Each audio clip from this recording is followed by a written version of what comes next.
Welcome to the 5 for 2 podcast with me, your host Adele, where we say no to careers where you're trading 5 days of misery for 2 days of fun. A place we discuss all things career, confidence, and money moves. I want to motivate, teach, and empower ambitious women to achieve more, earn more, feel more confident, and enjoy the work they do. It's all about believing you can have everything you want in your career and then going and getting it. So if you're ready, let's get into it.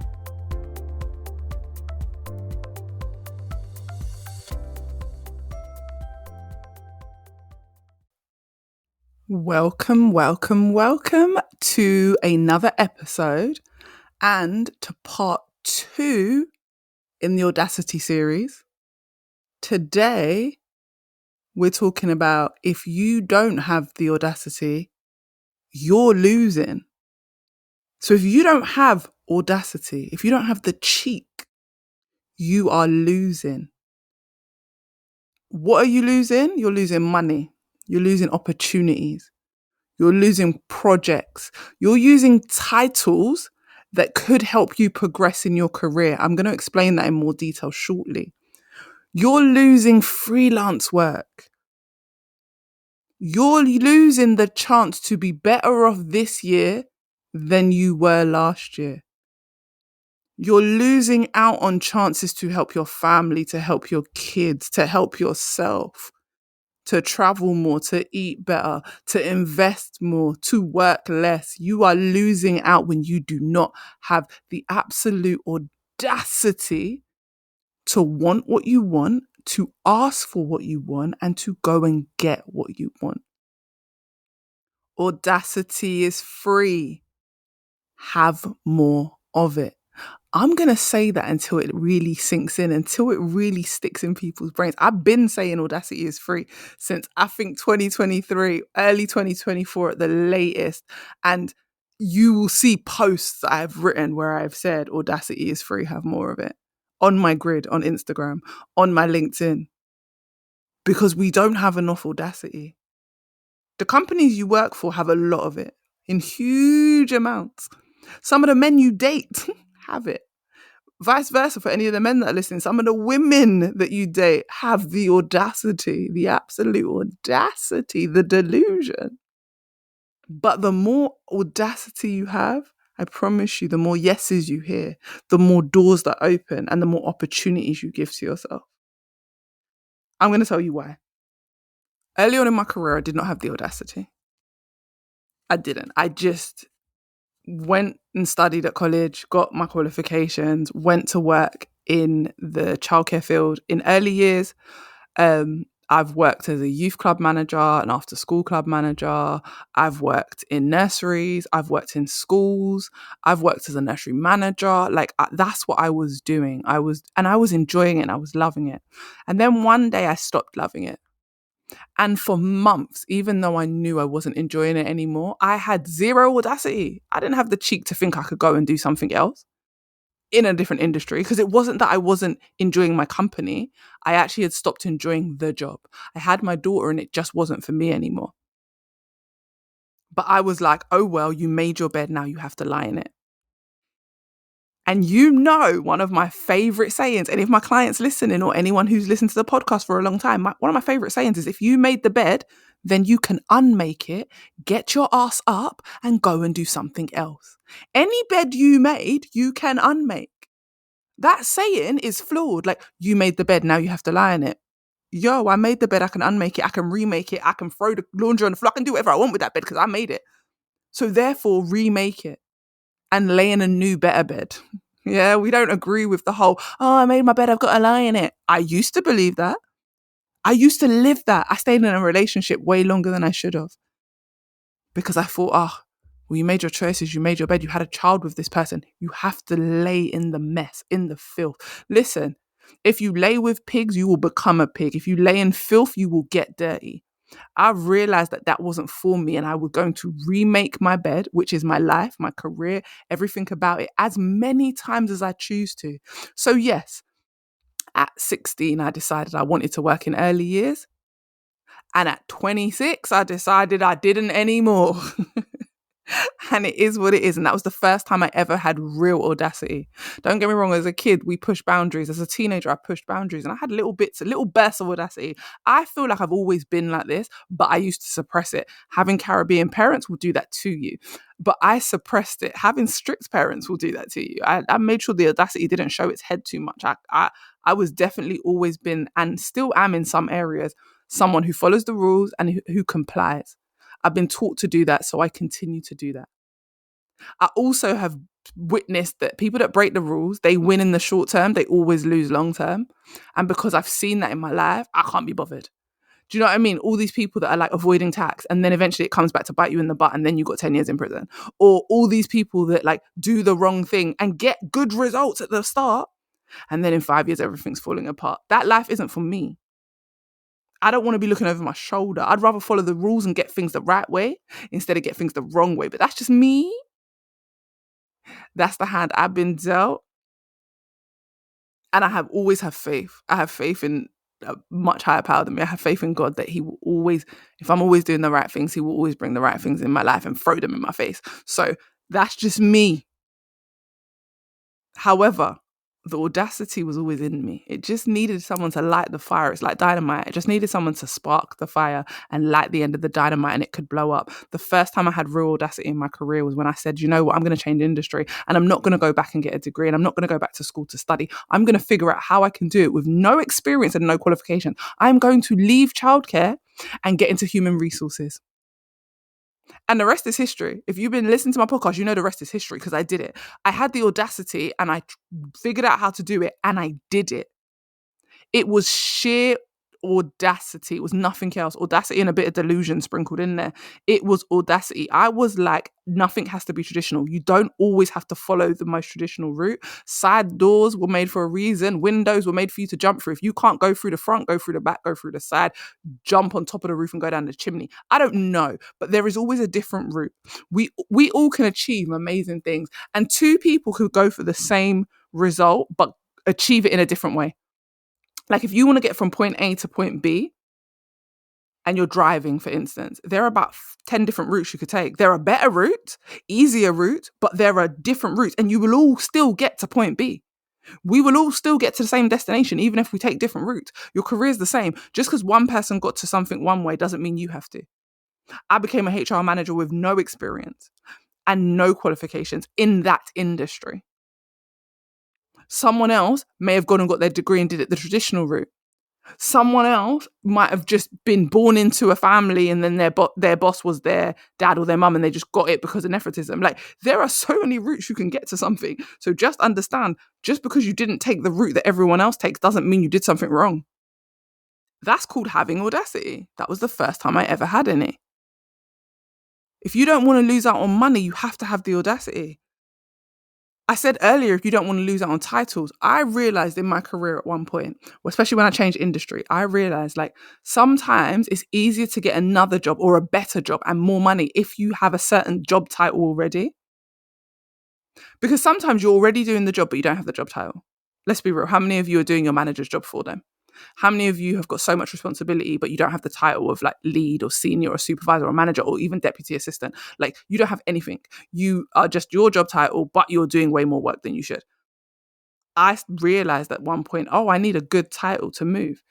So one time my job wasn't really doing much for me on the pay rise side of things, wasn't really doing much for me on the growth and the development I was looking for in my career. And I wanted to go somewhere else. But I didn't want to go somewhere else equal to where I was. I didn't even want to go somewhere else one above what I was doing. I wanted to jump like 2 steps ahead. Guess what? I negotiated a title. I negotiated a job title with a little bit of extra money, but not the money I should have. I was very underpaid for the job title. For the responsibilities I had, sorry. So what I did was ask for a job title that I knew would benefit me in my career long term. I had the audacity to be like, oh, I don't want this job description. Can we talk about a different one? And I'm not going to tell you exactly how I negotiated it because you guys know I talk about negotiating all the time. You have to have something to put on the table if you want them to pick up what you're trying to put down. Like if you want them to give you what you want, what are you exchanging in return? So go back, listen to my negotiation episodes. But I negotiated and I got the job title. I wanted it, so I asked for it. I got it. One time I wanted more paid annual leave. And I was like, I bet, what's the easiest way for me to get what I want?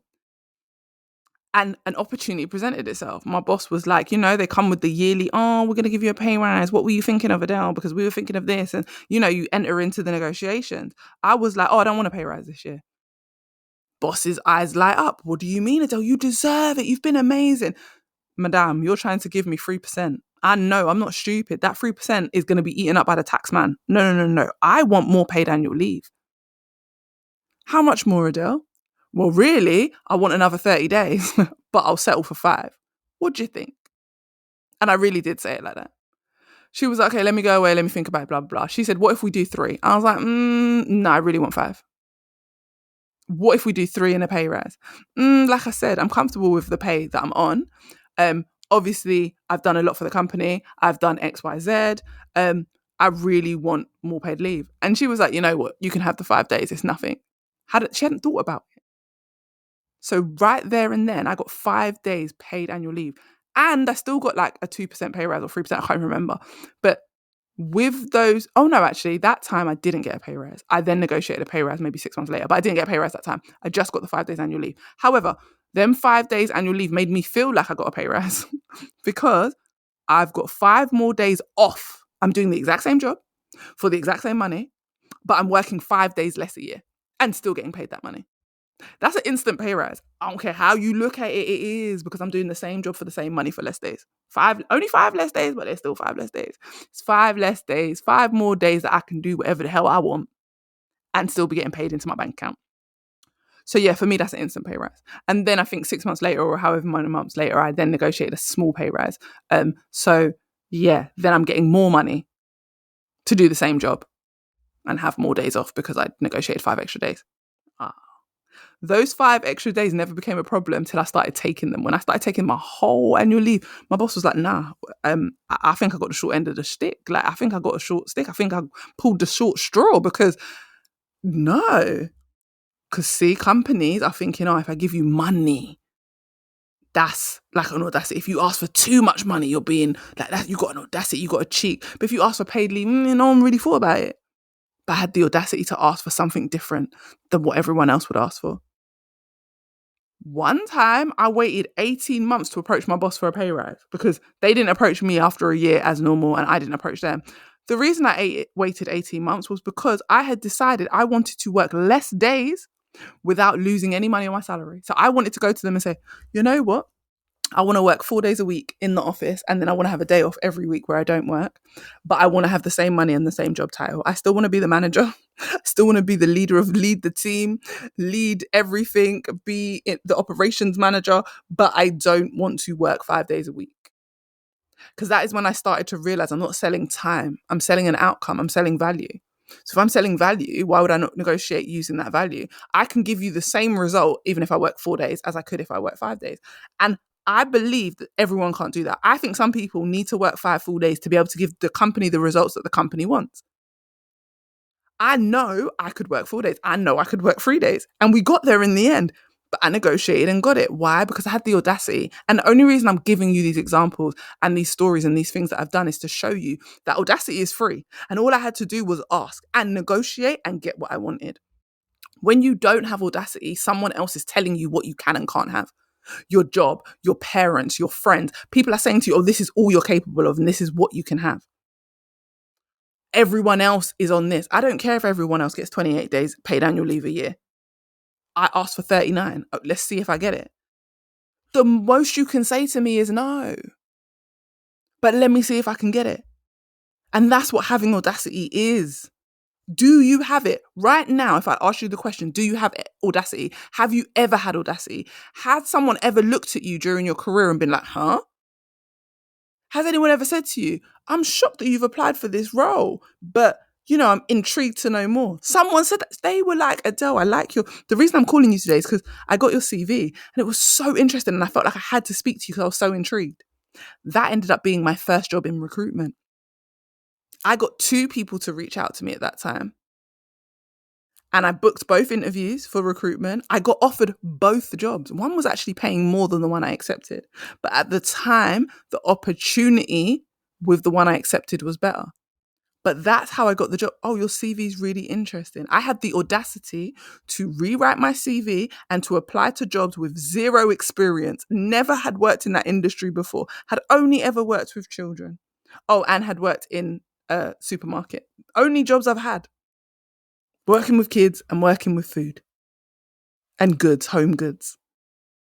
And now I'm a recruitment consultant in a recruitment office. And then I'm a HR manager and a training manager. How?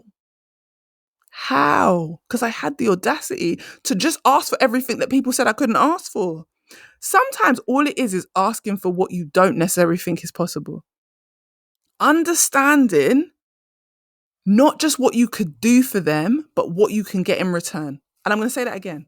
When you go to work and you're working for a company, you need to understand not just what you can do for them. So not just this is what I can bring to the table, but what you can get in return for what you're bringing. I never used to understand that for a very long time. I used to be like, okay, why should someone give me this job? Because I'm good at this and this and this and this and this.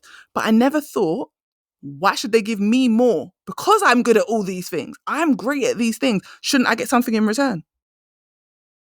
At this point in my career and in my life, I expect a return on investment in all areas of my life. The ROI needs to be high. And you're probably thinking, oh, what do you mean return on your investment, Adele? You're not investing anything in your career. Listen, in your career, you are investing your time, your hard work, your strong work ethics, the value and the results. That's what you're investing. You're investing hard work and energy and time because you're giving away your time. You're trading time. So if I'm trading my hard work and my time, what am I getting in return? Extra paid annual leave, a job title that I really wanted, and a pay rise. Like, what are you getting in return? Full-time money for part-time hours? Let's think about what are we getting in return when you trade all this money and all this time? Like, not money, sorry. You're trading time. You're trading your time when you go to work. So you go to work, you're trading 40 hours a week. You're trading 35 hours a week. You're trading 20 hours a week. Plus you're trading your hard work and all the energy that you put into your job. Can I ask you to think about what are they giving you back in return? When you are giving somebody all of that, when you are giving your company all of that, you should get a return. I'm at a point in my life where I want a return. Why? Because we should all have the audacity to first expect it and then to ask for it. Why shouldn't you expect good things in return for all your hard work? Your job should feel like an even exchange. Your job should feel like an exchange. Your career should feel like an exchange. I give you this, you give me this. I am great at this, and this is how it's going to help your company. Now, this is how I need your company to help me. If you listen to episode 1, you know where me and Charmaine, we talked about the audacity to negotiate better salaries. There are other things you can ask for in your career. But first, you have to have the audacity. Knowing what you can ask for and having the audacity to ask for it are two different things. In part 3, I'm going to teach you exactly how to have more audacity, how to have this type of confidence, how to have this type of energy in your career, how to match your company's audacity. I'm going to talk about it in episode 3. But for now, let's start off with, we don't want to be losing things because we don't have any audacity. Have a little more audacity. Ask for more of the things you want. Stop being so scared. The no is not as bad as you think it might be. Anyway, if you have liked this episode, if you are liking the series so far, if you want to learn how to have more audacity in your career so that you can add the 20 or the 30K to your salary, so that you can change industry without any qualifications or experience, so that you can level up in your career or your business, reach out, book a call with me. Let's see if working together is a good fit. My coaching program is called Create Your Own Lane for a reason, because we have the audacity to know that we can create our own lane and create our own success, and we do not have to follow traditional routes. We are individuals and we will individually create our success. So yeah, book a call and I will speak to all of you guys in the next episode and the final part to this Audacity series.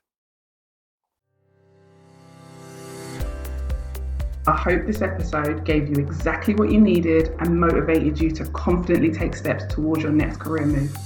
If you enjoyed it, screenshot and share it on your socials, tag me on Instagram, and come join my community of amazing women working on leveling up their confidence and career. Thanks for listening, and see you next time.